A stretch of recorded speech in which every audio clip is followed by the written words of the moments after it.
We are being joined by an educationist from the northwest region of Cameroon and Cameroon in general, Dr. Nick NGWANYAM, who is equally proprietor of St. Louis University Institute of Health and Biomedical Sciences. Doctor, good evening to you. Thank you so much for joining us tonight on Talking Point. Thank you. It's always a pleasure to be with you. We would be talking about the announced recruitment of some 2,000 PhD holders in state universities in Cameroon. But before that, we saw the reaction of the pioneer GCE board registrar, Dr. Mr. Azongwara Andrew in Boya, talking about the fact that it was not a positive move on the part of the government restructuring the GCE. But what is your reaction as an educationist?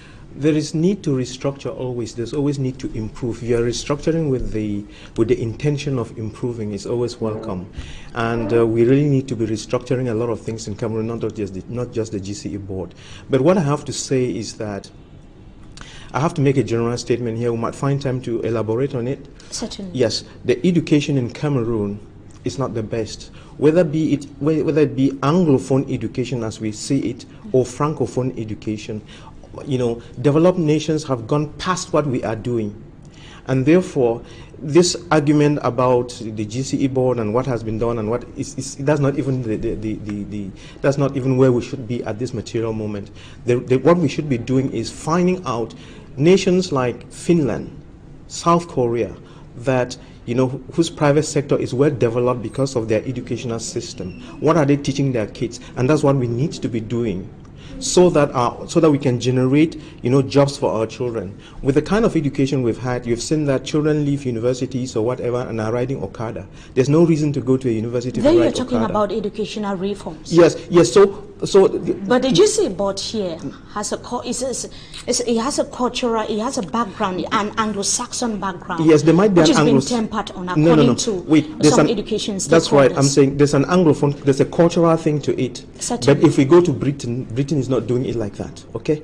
What I'm saying is that we have gone past that level, and what we should be doing is, besides, we might feel hurt that what we put in place, we took so much energy and blood to put in place, has just been wiped away. But what I'm saying is that what we need to do in this country is to sit down and correct the educational system. What do I mean? There is one school in Cameroon that is an example that we ought to follow. There is a lycée polyvalent Kumasi.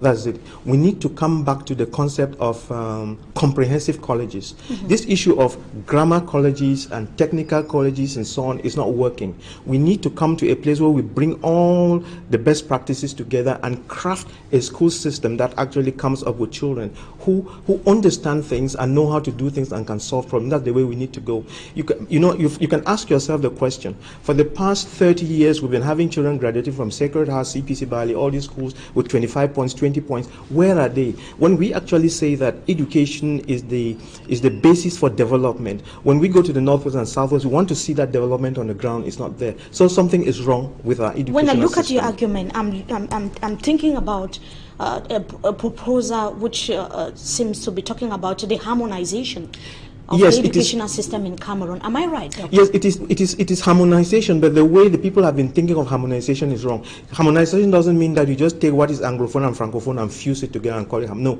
it's about abandoning what we have been doing as Anglophones, abandon what we've been doing as Francophones, go to countries that have made it, go to Finland, go to South Korea, get their own curricula, the best practices, the way they do it, and then just come and translate into English and French and give us. So to you, globally, the educational system in Cameroon is not the best. It's not the best. It's not the other Anglophone. So stop arguing about your Anglophone thing and Francophone. It's not just good. Certainly. Thank you, Doctor. Now, the announced recruitment of some 2,000 PhD holders in state universities in Cameroon. How did you receive this news, which is coming at the time when there was need for more teachers to be recruited in universities across the national territory? That's right. We need teachers in our state universities. There's no question, okay? But, I'm an entrepreneur and I'm also a surgeon.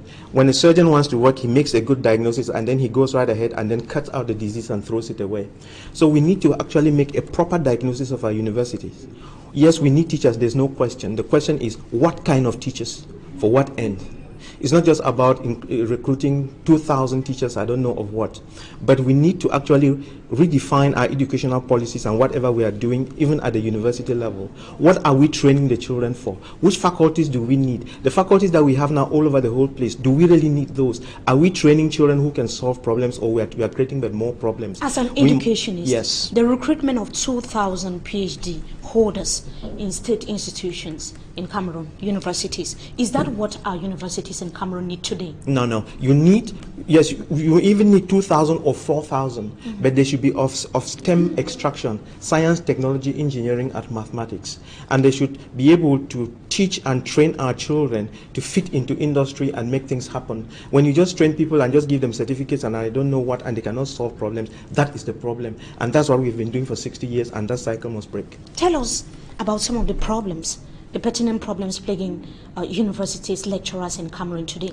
We have the issues of some of the issues raised by teachers with regards to research allowances that has always been an annual problem as far as lecturers are concerned. Yeah, there are lots of problems, lots of strikes, but I'm saying we have to redefine the whole thing again. The teachers actually need, allowances for research. Their living conditions and working conditions have to be improved. I've seen some amphitheaters with no sound systems. I know, the laboratories are ill-equipped and all these things. So their working conditions are not the best. But that is not the starting point. The starting point is for us to define what we want. Okay, it's not about having 1,001 faculties. It's about having 50 faculties, 20 faculties, or whatever they are that we need, so that when we train our children and put in the resources, we'll come out with the best products. Who will be creating jobs and not seeking for jobs. So we need to train children who create jobs. If you were to give some proposals, concrete proposals, to stakeholders, education stakeholders in Cameroon and the government of the country, what would be these proposals? What I would do, for instance, let's even when we talk about the PhD, let's define a couple of things. If you are a PhD, if you have a PhD in physics in Cameroon, the question is, do you have the knowledge and capacities of someone who has a PhD in South Korea and Finland? That's where we start. If you are going to have a PhD, which is a PhD a la Cameroonese, which is not standardized, that's already a problem. So that's where we begin. When we are talking of PhDs and whatever, those PhDs must match international standards. Once they match international standards, then we go to the next level. You have that PhD in what field? What can you do? You have to be able to transmit knowledge. I understand that, in a setting, you have to have someone who has a PhD in this area, PhDs in this area. Then the student whom you are teaching over here gets a little from there, gets a little from over there, and then crafts his own thing and becomes functional. So it's about training those children, who are actually useful and functional. Because up until now, we have not been doing that. So we need to go and actually redefine those PhDs and those faculties. And before we start recruiting, I would encourage the government to first go out there, ask all the professors and doctors in all faculties and departments in all our universities, all those faculties, they should sit down and come up with a document and write out a composition to explain to the Cameroonians, to the government, what use their faculty is. When their products come, what use are there to the nation? How can the children employ themselves? And the teachers, you ask them the other question, you as the teacher of the thing, what else could you have done with your PhD or with your master's if you were not employed to teach? When they have answered those questions in the affirmative and shown us why it is necessary for us to maintain their departments, and they can prove that the products that left their departments are gainfully employed, then we can employ more teachers in those departments. But if they cannot answer those questions, those departments should be shut down. We listen to you, we see that it should be the priority of the government. Yes. Whereas the state budget is under deliberation Yes. at the National Assembly, but we see that the government is more focused on the state of affairs in Cameroon, which is security. Yes. What would you tell the government and the parliament that is now deliberating on the state budget for the year 2019? Yeah, we have had budgets that have come and gone. With regards to education. Yes, we have had budgets that have come and gone. But have the budgets really been well executed? Have they been well put to good use? If you do a real scientific study, you see that most of the money is wasted, most of it is stolen, most of it is recycled, and so on. So it's the money that we have in Cameroon. If it were given to some other people, you would get more out of the money, value for money.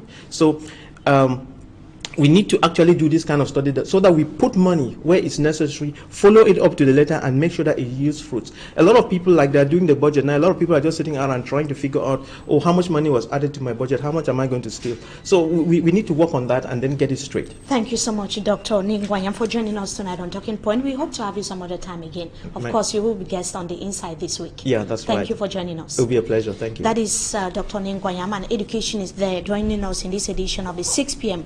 Primetime Newscast on Equinox Television. We thank you so much for joining us. Wishing you a blessed stay in the company of our programs. Until we meet again, goodbye.